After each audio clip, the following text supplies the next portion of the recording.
नमस्कार, मैं आर के पाल आप सभी दर्शकों का स्वागत करता हूं आपके अपने न्यूज़ चैनल शहर का दर्पण में। सभी खबरें विस्तार से। उत्तर प्रदेश की राजधानी लखनऊ में अब फेफड़े के प्रत्यारोपण की शुरुआत होने जा रही है, जो लखनऊ सहित यूपी के आसपास की जिलों के लिए बड़ी खुशखबरी है, जहां सरकार से परिणामों के साथ किफायती विश्व स्तरीय सफल कार्यक्रम शुरू करने के लिए समाज सेवी संस्थाओं को आमंत्रित भी किया गया है। ये जानकारी प्रोफेसर डॉक्टर RP सिंह ने मीडिया को दी है। वही बताया कि फेफड़े की बीमारियों के कारण मौतों की संख्या लगातार प्रदेश व देश में बढ़ती जा रही है। WHO की रिपोर्ट के अनुसार 142 लाख लोगों की मौत भारत में फेफड़े की बीमारी से हो रही है। भारत में COPD से मौत के मामले में हम नंबर 1 है तथा भारत में नंबर 2 पर है। पर इसके इलाज और फेफड़े के प्रत्यारोपण या ट्रांसप्लांट को लेकर यूपी में जल्द ही शुरुआत राजधानी लखनऊ से होने जा रही है, जिसको लेकर एक महत्वपूर्ण प्रेस कॉन्फ्रेंस का आयोजन किया गया, जिसमें विशेषज्ञों ने जल्द ही लखनऊ में इसकी शुरुआत करने की बात कहते हुए स्वयं सेवी संस्थाओं को आगे आकर इसमें साथ देने की बात कही है तथा सरकार की मंशा के अनुरूप फेफड़े से होने वाली मौतों के आंकड़ों पर कमी भी लाई जा सकती है।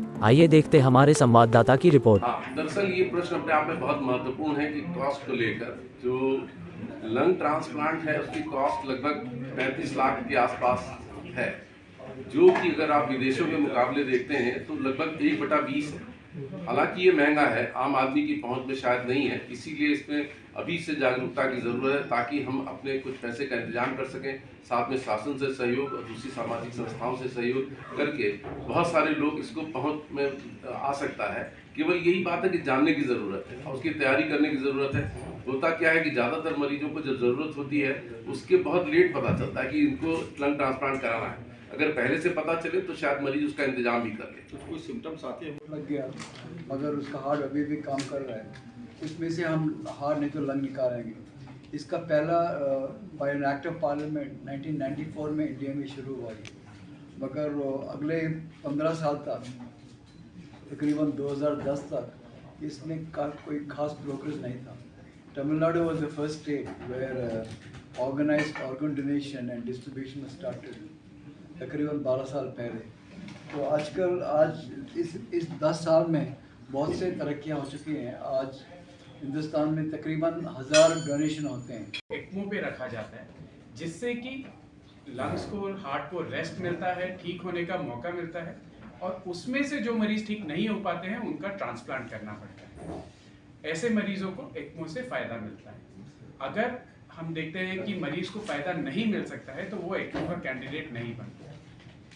सीधी बात यह है कि हम एक जागरूकता फैलाना चाहते हैं। हम ये चाहते हैं कि ना केवल मरीजों में, जनरल पॉपुलेशन में और डॉक्टर्स में भी इस चीज़ की अवेयरनेस आए, इस चीज़ की जागरूकता आए कि कौन से मरीज को ट्रांसप्लांट की ज़रूरत है, वो सही समय पे पहचान पाए। Over the last 10 years, the awareness has started to increase, especially in the patient population, especially after COVID.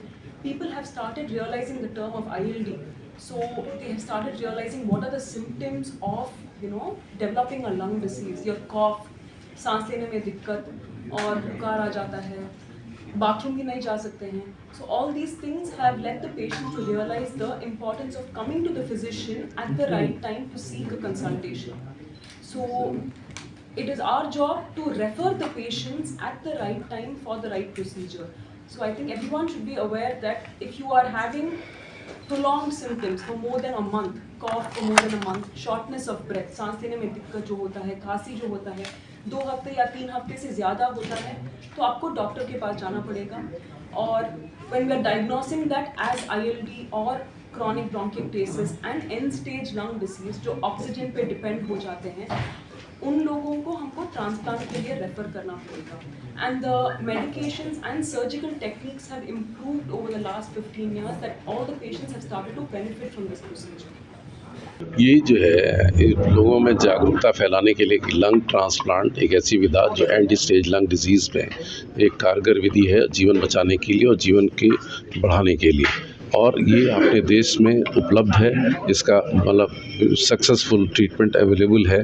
जिस तरह इसके लिए MGM हॉस्पिटल चेन्नई से हमारे पास स्पेशलिस्ट आए हैं, जो डॉक्टर अपार जिंदल साहब, डॉक्टर KR बालाकृष्णन और डॉक्टर दीपिका रामचंद्रन, जो इसके बारे में चर्चा करेंगे कि इस विधा को कैसे इस्तेमाल कर सकते हैं लोगों की ज़िंदगी बचाने के लिए। सर, ज़्यादातर लोग अवेयर नहीं होते हैं, उनको सावधानियाँ नहीं बरतते हैं, क्या क्या सावधानियां होनी चाहिए? दरअसल लंग बेसिकली जो फेफड़े की बीमारियां हैं, स्पेशली जैसे कि मैंने बताया कि ग्लोबल बर्डन ऑफ डिजीज़ कहता है कि इस देश में लगभग 9.3 करोड़ लोगों को सांस की बीमारियां हैं और उसमें से बहुत सारे लोगों को एंड स्टेज लंग डिजीज़ हो जाती है, जो लंग की बीमारी है जो अंतिम अवस्था में पहुंच जाती है।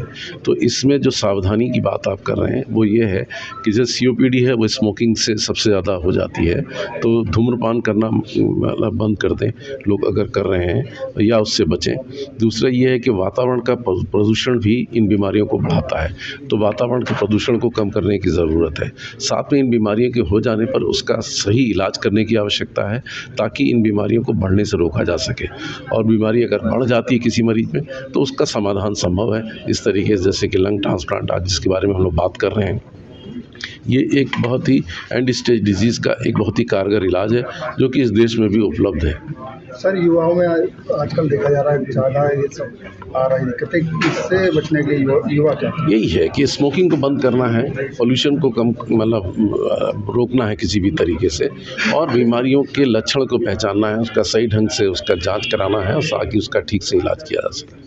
धन्यवाद, थैंक यू। ये कंफ्यूज देखते रहिए शहर का दर्पण न्यूज़, क्योंकि खबरों की नब्ज पहचानते हैं हम। फिर अगले बुलेटिन में मुलाकात होगी, तब तक के लिए नमस्कार।